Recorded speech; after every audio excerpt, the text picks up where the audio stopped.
विशेषता ये थी कि पहली रैली हुई थी उसमें भी 5 लाख लोग इकट्ठे हुए थे।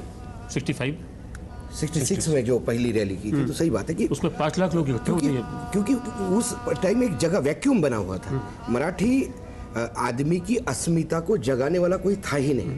कांग्रेस जो पार्टी थी वो एक राष्ट्रीय परिप्रेक्ष्य में चीज़ों को देखती थी, बाकी जो पार्टी थी लेफ्ट वहाँ पे थी वो भी अपने वर्कर के लिए काम करती थी। तो एक मराठी एक आम आदमी के लिए, कॉमन मैन, जो आर के लक्ष्मण का कॉमन मैन है, उस कॉमन मैन को देखने के लिए कोई नहीं था। वो जगह बाल ठाकरे ने देखी, और जब उन्होंने उनको इंस्टिगेट किया, उनको आने के लिए प्रोत्साहित किया, तो वो इतनी बड़ी तादाद थी कि शिवसेना ने एक इतिहास बनाया। उसके बाद आज वो दौर था शायद, क्या वो उपेक्षित महसूस कर रहे थे। वो दौर था कि उनकी पूछ करने वाला कोई नहीं था। महाराष्ट्र तो उनको मिल गया था, संयुक्त महाराष्ट्र के मूवमेंट के बाद महाराष्ट्र तो मिल गया था, लेकिन उनको लग रहा था कि हमारा महाराष्ट्र मिलने के बाद शायद हमारा भला हो। लेकिन महाराष्ट्र मिलने के बाद भी स्थितियां वहीं की वहीं थी, उनके जीवन में कोई नया बदलाव नहीं आया था। उससे जो एक जद्दोजहद थी आम इंसान की, तो उसी में उन्होंने शायद वो जगह ढूंढी। और फिर उन्होंने पहली बार सरल भाषा का इस्तेमाल करना, और उनकी जो शुरुआती रणनीतियां रहीं वो भी बहुत सरल रहीं, सीधे असर करने वाली उनकी रणनीति रही।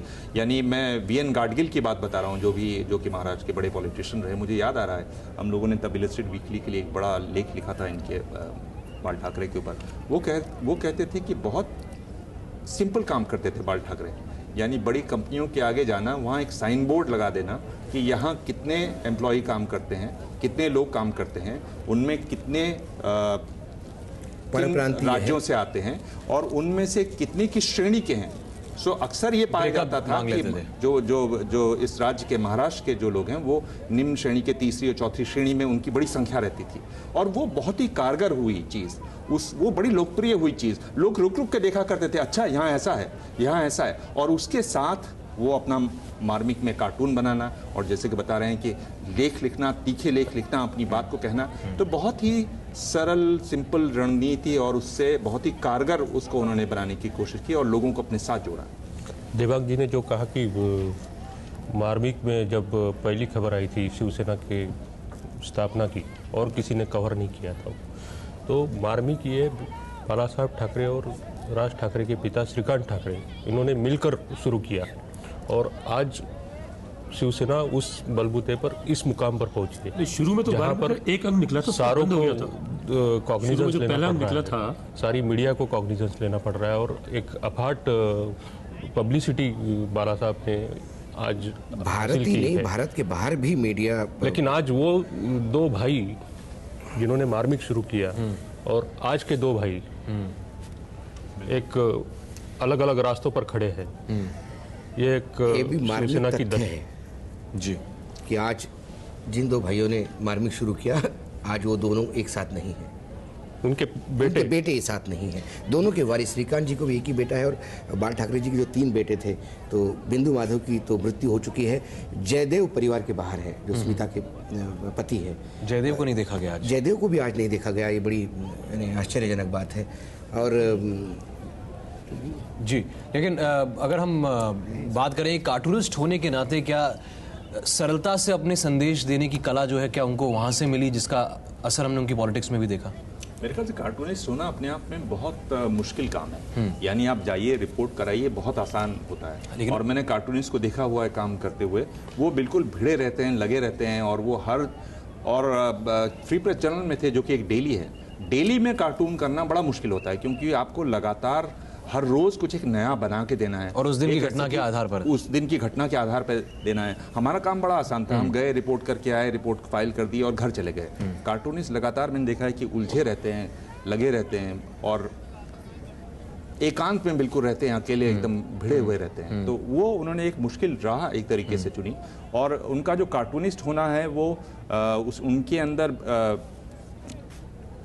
मजाक बहुत करते थे। वो व्यंग का एक अंग, व्यंग, और वो भी तीखा व्यंग और उपहास, सटायर, उसके बड़े माहिर थे, मिमिक्री अच्छी करते थे। और ये व्यंग, सटायर, मिमिक्री, ये उनका जो भाषण होता था, उनके भाषण को आप ये समझ लीजिए कि जैसे फॉर्मूला फिल्म होती है, उसी तरह से वो एक भाषण होता था। उनमें इन सब की जगह रहती थी। और मराठी जो आम आदमी है, उनके दिल की बात करना, उनका एक वो कला उन्होंने हासिल कर ली थी। और आम जनता की पल्स वो जानते थे कि क्या कहने से क्या हो सकता है, क्या असर हो सकता है, और जो कहा उस पर वो अड़िग रहते थे। और साधना की लोकप्रियता का कारण भी यही था।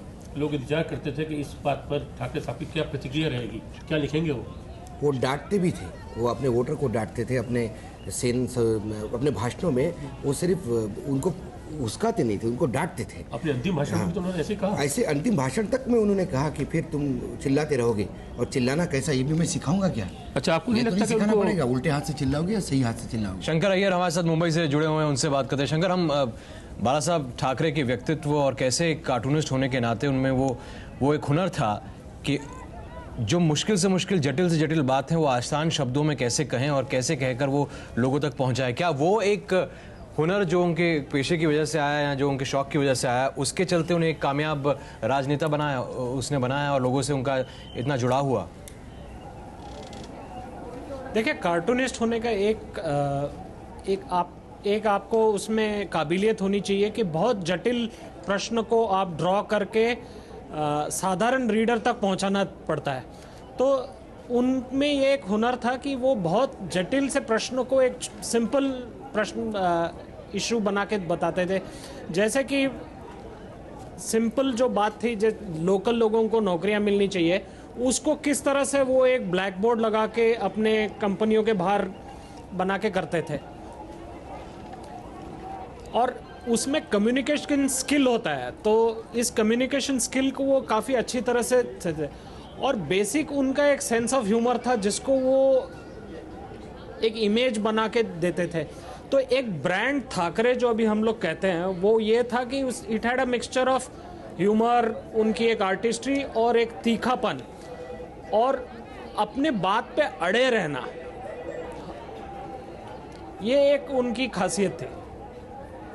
जी, और यही उनकी जो खासियत है, यही उनके व्यक्तित्व के जो कुछ गुण थे जिसकी वजह से लोग इनके कायल भी हुए। और ये तस्वीरों में हम अगर तस्वीरों पे जाए, भय्यू जी महाराज दिख रहे हैं, आदित्य ठाकरे के साथ खड़े हैं वो। और भय्यू जी महाराज हाल के दिनों में, आखिरी दिनों में,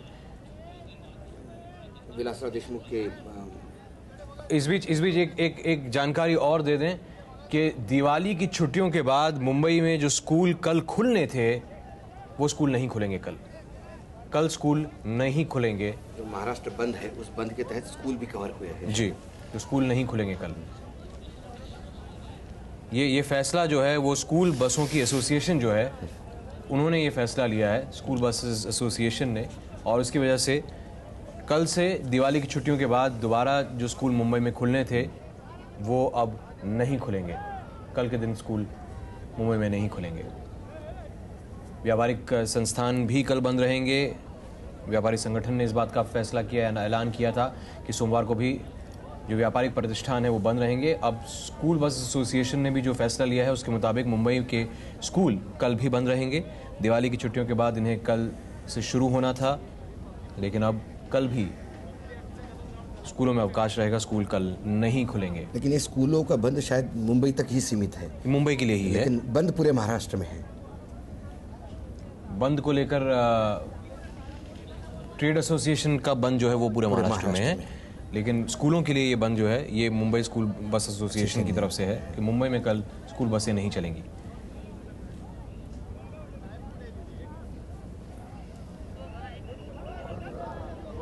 दिवाली की छुट्टियों के बाद स्कूल को खुलना था, अब वो एक दिन बाद मंगलवार से स्कूल खुलेंगे।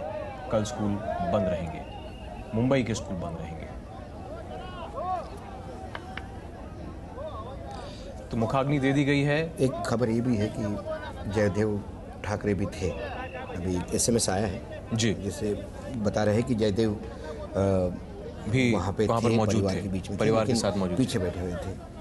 तो शायद अब ठाकरे परिवार पूरा ही आप कह सकते हो कि अपने समग्र रूप में यहाँ हाजिर था। पूरा ठाकरे परिवार जो है वहाँ मौजूद था। जयदेव ठाकरे भी यहाँ वहाँ पर मौजूद थे, लेकिन मुखाग्नि उद्धव ठाकरे ने दी। और ये देखिए, अब अभी भी लोग जो हैं बड़ी संख्या में मौजूद हैं शिवाजी पार्क में। काफी अनुशासित सामील झालात। जनसभा कुछ घोषणा हुई, सर्वांनी शांततेत जायचंय। शांति जाने के लिए वो बता कहा रहे जा हैं कि रहा है। पहले ये लोगों को जाने दीजिए, बाद में ये लोगों को जाने दीजिए, क्योंकि इतना जनसागर है, ये इकट्ठा यदि रोड पे वापस जाने के लिए भी निकलेगा तो कई वीआईपी जो है शायद उनको निकलने के लिए पहले वो कहा जा रहा है कि आप इंतजार कीजिए, वीआईपी मूवमेंट पहले लीजिए। हमारे साथ उमेश कुमार एबीपी न्यूज संवाददाता जुड़ गए हैं, उनसे बात करते हैं। उमेश, स्कूल कल भी बंद रहेंगे? जी हाँ, दिवाली के बाद राज्य की ICSE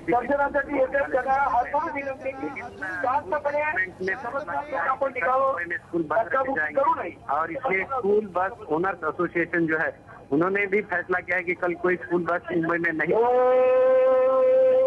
क्या है कि कल कोई स्कूल नहीं खुलेगा, इसलिए बस नहीं दौड़ेगी। इस तरह स्कूल बस ओनर्स एसोसिएशन ने जितने भी पेरेंट्स हैं उनको ये जानकारी दे दी है, SMS के जरिए उनके पेरेंट्स को जानकारी दे दी गई है। इसके अलावा दूसरी बात सिद्धार्थ ये भी है कि कल मुंबई में सराफा बाजार भी बंद रहेगा। तो कल मुंबई में स्कूल बसें नहीं चलेंगी, इसलिए स्कूल बंद है। सराफा बाजार भी कल मुंबई में बंद है। और अब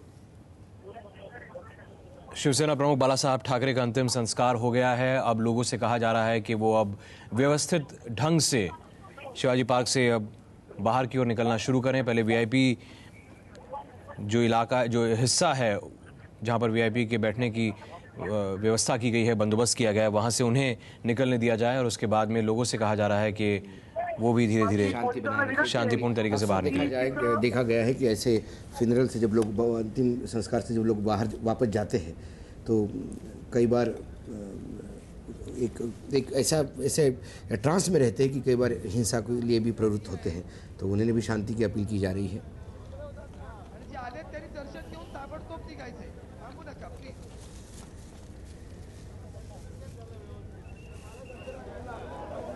आणि आता आत येऊ नका कोणी। चिता से सबको दूर हटाया जा रहा है ताकि हवा का प्रवाह बना रहे और चिता अच्छी तरह से जल उठे।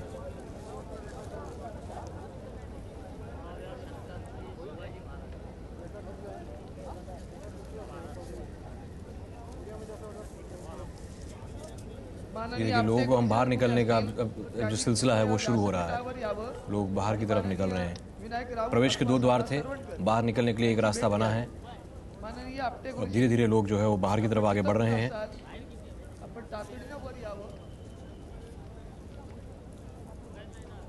शिवाजी पार्क, जहां पर अभी अभी बाला साहब ठाकरे को अंतिम विदाई दी जा रही है, उनका अंतिम संस्कार अभी हुआ है। अमर रहे, अमर रहे, अमर रहे, अमर रहे। जो क्या खबर बता रही कि वहां पर आए थे जयदेव आए थे, अमर रहे, पर जी ने दिखाया भी है। अमर रहे, अमर रहे।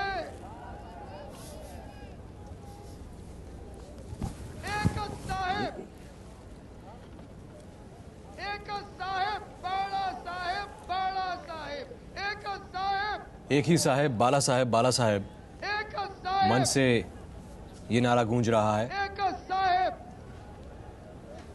एक साहेब। महाराष्ट्र में साहिब कहने का एक रिवाज है। शरद पवार को भी साहब कहा जाता है कि सम्मान संबोधन है। जब भी कोई मंत्री भी अपने फॉलोअर्स के लिए साहब होते हैं तो साहेब आहे का, साहेब गेले का, तो साहेब ये जो है एक संबोधन है। और बाला साहब को तो लेकिन सरकार भी कहा जाता है? सरकार नहीं कहा जाता था। सरकार एक उन्होंने सरकार में कुछ उन्होंने जो जिसको फिक्शनाइज किया था, उन्होंने सरकार ये शब्द को फिक्शनाइज किया था। फिर गोविंदा गोविंदा गोविंदा जो था वो एक उन्होंने किया था। वैसा महाराष्ट्र के अंडरवर्ल्ड में विठ्ठला विठ्ठला ये कहा जाता है कि क्या हो गया, उसका क्या करना है, तो बोले विठ्ठला विठ्ठला, इसका मतलब उसका काम तमाम कर दो। तो ये एक उनकी वो भाषा है। लेकिन उन्होंने गोविंदा गोविंदा जोड़ा क्योंकि इसको एक बड़ा अपील करना था हिंदी साइडर को भी। और यदि आप तिरुपति जाते हैं तो तिरुपति में यदि आप बाल दान करते हैं तो आपसे आपके मुंह से गोविंदा ही कहलाया जाता है। तो गोविंदा गोविंदा वो जो पीछे एक साउंड ट्रैक बनाया था शायद इसीलिए, लेकिन कभी बाला साहब को सरकार नहीं कहा गया। बाला साहब को अंतिम विदाई, अंतिम संस्कार हुआ शिवाजी पार्क में। अंतिम संस्कार में बड़ी संख्या में शिवसेना के कार्यकर्ता, समर्थक और एक तरह से पूरा शहर जो है वो आज रफ्तार रुकी हुई थी। लेकिन ये तस्वीरें आप शिवाजी पार्क की, जहां पर बाला साहब को उद्धव ठाकरे ने मुखाग्नि दी और उनका अंतिम संस्कार हुआ। रुक रहे हैं, फौरन हाजिर होंगे।